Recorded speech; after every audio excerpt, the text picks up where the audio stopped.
Hey there anime fans, James Downton here, and welcome to my episode 1 review of Promised Neverland. Now, this is a new anime series that has just started yesterday from the recording of this video, so that'll be Wednesday. And it's based off of the manga series currently running in Weekly Shonen Jump.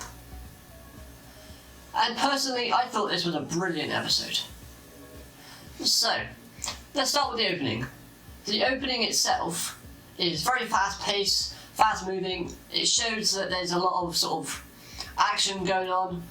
Everything's going everywhere. The music in the background is, well, fits perfectly for the intro. As well as the fact that the animation quality in the opening is just phenomenal. And transitions, the effects, everything blends together to create a really, really nice opening sort of sequence. Okay, so we start the episode off with a young Emma, a young Norman, and a young Ray looking over a gate, basically stating that when they get outside, Emma wants to ride a giraffe. Nice sort of like comedic scene of like young kids sort of talking about what they want to do when they leave. So, where do they want to leave? They live in an orphanage. So we're told. There's a lot of kids. The oldest sort of age that a kid can be, I think, is 12 in the series. Or at this orphanage, really. Emma, Norman, and Ray are the same age, and that being 11. I think there's obviously like certain months sort of splitting them, but they're all 11 years old. And at the start, they're shown to us as being like the smartest 3 within this orphanage. Because they get fed, and they get made to do tests.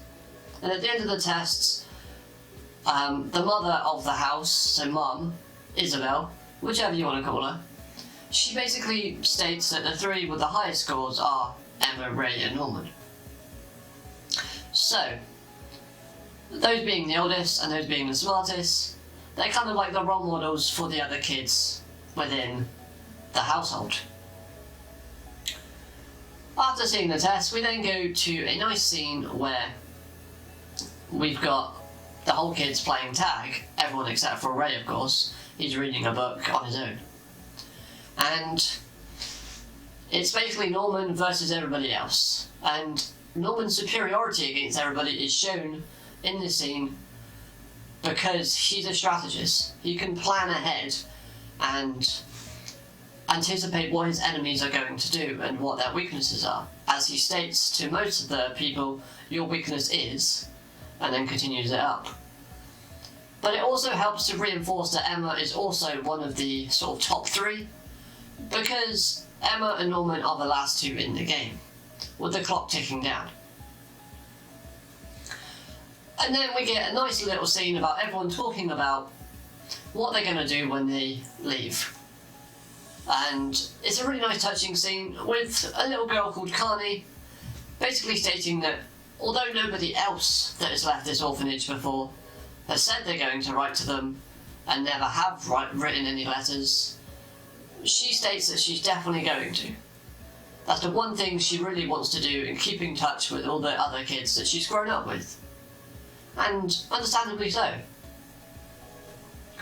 So this anime series up to this point has been quite jolly, quite sort of nice and relaxing. However, the second half of the episode is where it takes a dramatic turn. Things get grim.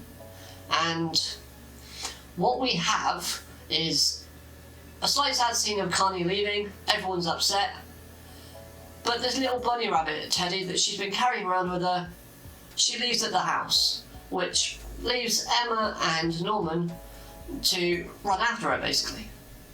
However, when they get to this sort of gate, where Carney is meant to be, they don't see anybody. They don't see Mum, they don't see Carney. Instead, what they do is they decide to leave the rabbit inside the back of a truck, essentially being the truck that Carney and her foster parents are going to leave in. But once they do, the most horrifying thing for an 11-year-old happens to them. They open up the back of the truck and see a dead Carney, to, put it simply. She's all dead, sort of, all greened up, almost like a zombie-like type of thing, with red flowers sticking out of her. They then hear a noise and decide to hide underneath the truck, and this is where the demons are revealed. These demons are being set up as the antagonists, and if you've read the manga, you'll know sort of how terrifying they can be, especially in black and white. I mean, the anime does a great job at kind of not making them look too sinister, but in black and white they are a lot more scarier. So, they basically see these demons underneath the truck. They're all scared, they're shocked, they're upset, rightly so after seeing their one of their friends sort of like dead. And we see this really sort of off-putting scene as such of this demon putting Carney's dead body into a test tube, stating that these humans are only livestock for the demons to feed on. We then have the episode sort of ending with Emma stating to Norman that she wants to leave the house with everybody. After Norman says, we can escape, you, me and Ray, Emma wants to take everyone. And they're trying to think of a way to sort of train them / make them ready to outrun these demons. Which is where the game of tag comes in. So that's why it was shown to us at the beginning they were playing tag.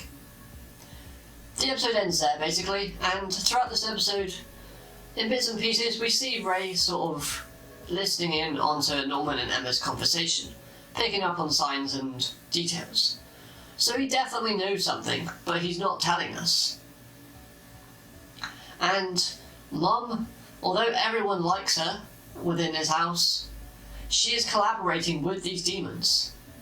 So she possibly is being set up as an antagonist. We'll have to see in future episodes. So overall, what do I think of this episode? It was brilliant. For our first episode, it was true to the manga. It had amazing animation quality, voice acting was brilliant, and the overall feel of the episode just flowed nicely. And the facial expressions and music, sound effects, everything blended together nicely to create the tension and to show how scared these 11-year-old kids actually are. So that's a good thing. As well as the fact is, the character introduction in this first episode was just fantastic.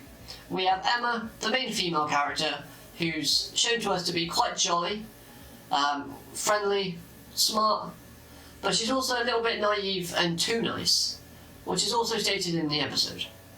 We've got Norman, who's the smartest kid in the house. He's good at strategy, good on his feet, almost seems like the perfect sort of kid, but we'll have to see in future episodes if he has any weaknesses himself. And then we've got Ray. Ray being this smart, intellectual person that keeps to himself. He's a little bit of a loner, but he knows something, but he's just not telling us. What that something is, we don't know yet in the anime series. Obviously, if you read the manga, you do.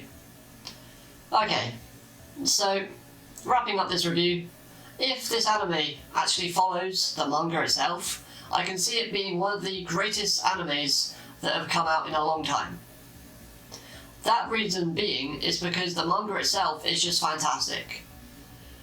The pacing of the manga and the overall storyline, if that was animated and shown to us as good as this first episode, without too much filler, then I can see it being a really good series.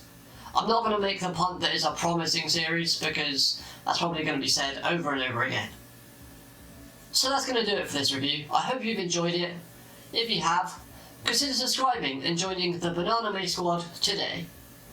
But other than that, guys, I'll see you next week for the episode 2 review. But until then, my name's James Townsend, and I'll catch you later. Bye for now.